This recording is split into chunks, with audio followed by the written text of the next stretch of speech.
안녕하세요. 오늘 하루도 참 수고 많으셨습니다. 밤이 깊어가는 시간, 혼자만의 시간을 갖게 되면 문득 이런 생각이 들곤 합니다. 나는 오늘 하루를 잘 보낸 걸까? 내가 선택한 길이 맞는 걸까? 그런 질문들이 조용히 올라올 때 우린 누구나 조금은 외롭습니다. 오늘은 그런 당신 곁에 한 사람의 목소리를 가만히 놓아두려 합니다. 500년 전 산 아래 작은 서재에서 평생을 자신과 마주한 사람, 퇴계 이황 선생의 이야기입니다. 이황은 조선시대 최고의 학자로 불립니다. 하지만 그의 삶은 화려하지 않았습니다. 벼슬을 여러 번 거절했고 도성을 떠나 고향 안동으로 돌아갔습니다. 그곳에서 그는 도산서당을 짓고 책을 읽고 제자를 가르치고 매일 자신의 마음을 살폈습니다. 사람들은 그를 성인이라 불렀지만 그 자신은 끝까지 아직 모자란 사람이라고 했습니다. 완벽하지 않아도 괜찮다는 것, 느리게 가도 괜찮다는 것, 늦게 깨달아도 괜찮다는 것. 이황의 글 속에는 그런 고요한 위로가 담겨 있습니다. 오늘은 그가 남긴 말들을 천천히 들으며 우리 자신을 조금 더 깊이 들여다보는 시간을 가지려 합니다. 마음이 고요하면 세상도 고요하다. 이황은 평생 이 한 문장을 붙잡고 살았습니다. 세상이 시끄러운 게 아니라 내 마음이 흔들리는 것이라고 했습니다. 누군가의 말 한마디에 하루가 무너지고 작은 실수에 밤새 잠을 못 이루는 건 세상이 문제가 아니라 내 안이 정돈되지 않았기 때문이라는 것. 그렇다면 우리는 어떻게 해야 할까요? 이황은 말합니다. 먼저 멈추라고. 그리고 가만히 앉아 있으라고. 당신의 마음은 지금 어디에 있습니까? 아침에 깨달으면 저녁에 죽어도 좋다. 공자의 말을 인용한 이 문장을 이황은 자주 곱씹었습니다. 진리를 깨닫는다는 건 거창한 게 아니라고 했습니다. 내가 왜 이렇게 살아왔는지, 무엇이 나를 힘들게 했는지, 그걸 한 번이라도 제대로 아는 것, 그것만으로도 인생은 의미가 있다고 했습니다. 당신은 지금까지 무엇을 깨달으며 살아왔습니까? 그 깨달음 앞에서 한 번이라도 가슴이 뜨거워진 적이 있습니까? 배우되 남에게 보이려 하지 말라. 이황은 제자들에게 늘 이렇게 말했습니다. 공부는 남을 이기기 위한 게 아니라 나 자신을 바로 세우기 위한 것이라고. 인정받고 싶고 칭찬받고 싶고 누군가보다 나아 보이고 싶은 마음. 그 마음이 나쁜 건 아닙니다. 다만 그것만으로는 오래 버틸 수 없습니다. 결국 남는 건 내가 나를 얼마나 진심으로 대했는가 그것뿐입니다.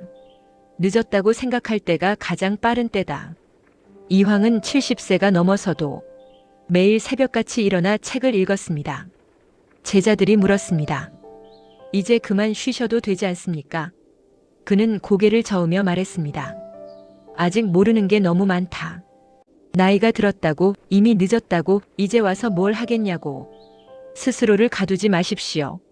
당신 안에는 아직 깨어나지 않은 것들이 많습니다. 잠시 숨을 고르겠습니다. 이황은 평생 경이라는 한 글자를 마음에 새겼습니다. 경이란 조심스럽게 자신을 대하는 마음입니다.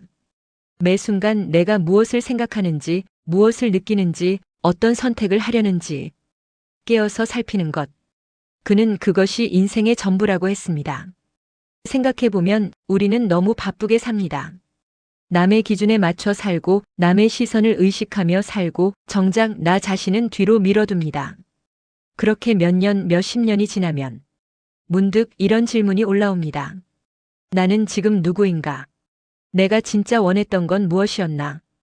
이황은 그 질문 앞에서 도망가지 않았습니다. 그는 매일 자신에게 물었습니다. 오늘 하루 나는 나답게 살았는가?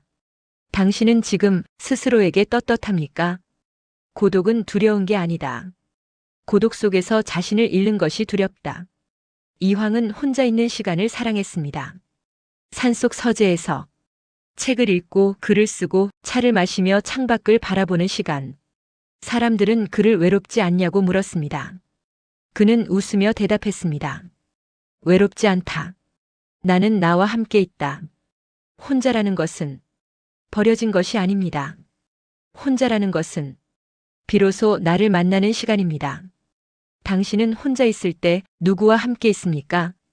잘못을 알았으면 즉시 고쳐라. 내일로 미루지 말라. 이황은 자신에게 엄격했습니다. 실수를 했다면 변명하지 않았습니다. 후회가 든다면 망설이지 않고 바로 고쳤습니다. 나이가 들수록 우리는 변명에 익숙해집니다. 그때는 어쩔 수 없었어. 상황이 그랬어. 물론 맞는 말입니다. 모든 게 내 탓은 아닙니다. 하지만 이황은 말합니다. 변명은 나를 지켜주는 게 아니라 나를 그 자리에 묶어둔다고. 지금이라도 괜찮습니다. 고칠 수 있다면 고치십시오. 사람은 누구나 빛을 품고 태어났다. 이황은 제자들에게 늘 이렇게 말했습니다. 당신 안에는 본래 밝은 것이 있다고. 다만 먼지에 가려져 있을 뿐이라고. 그 먼지는 욕심이기도 하고 두려움이기도 하고 남과의 비교이기도 합니다. 하지만 그것들을 하나씩 털어내면 당신 본래의 빛이 다시 드러난다고 했습니다. 당신은 지금 스스로를 어둡다고 생각하고 있습니까? 아닙니다. 당신은 본래 빛나는 사람입니다. 늙는 것은 시간의 문제가 아니라 마음의 문제다. 이황은 70세가 넘어서도 새로운 것을 배우려 했습니다. 몸은 늙어도 마음은 늙지 않는다고 믿었습니다. 오히려 나이가 들수록 세상이 더 선명하게 보인다고 했습니다. 급하게 달려온 젊은 날에는 보이지 않던 것들이 이제는 천천히 또렷하게 보인다고. 당신의 나이가 몇이든 당신은 여전히 배울 수 있습니다. 여전히 깨달을 수 있습니다. 여전히 변할 수 있습니다. 사람이 사람을 온전히 이해할 수는 없다. 하지만 마음은 전할 수 있다. 이황은 많은 제자를 길렀지만 누구에게도 강요하지 않았습니다. 각자의 속도가 있고 각자의 길이 있다는 걸 알았기 때문입니다. 다만 그는 진심으로 그들을 대했습니다. 말로 다 표현할 수 없어도 마음은 전해진다고 믿었습니다. 당신도 그렇게 살아왔습니다. 완벽하진 않았지만 최선을 다했습니다. 그것만으로 충분합니다. 오늘 우리는 이황 선생의 말을 통해 조용히 우리 자신을 들여다봤습니다. 그는 완벽한 사람이 아니었습니다. 다만 끝까지 자신과 마주한 사람이었습니다. 매일 조금씩 자신을 돌아보고 자신을 다독이고 자신을 존중하며 살았던 사람. 우리도 그렇게 살 수 있습니다. 완벽하지 않아도 괜찮습니다. 늦었다고 생각해도 괜찮습니다. 지금 이 순간부터 당신이 당신을 진심으로 대한다면 그것으로 충분합니다. 오늘 하루도 고생 많으셨습니다. 내일은 또 어떤 하루가 기다리고 있을지 모르지만 당신은 이미 충분히 잘하고 있습니다. 부디 편안한 밤 되시길 바랍니다.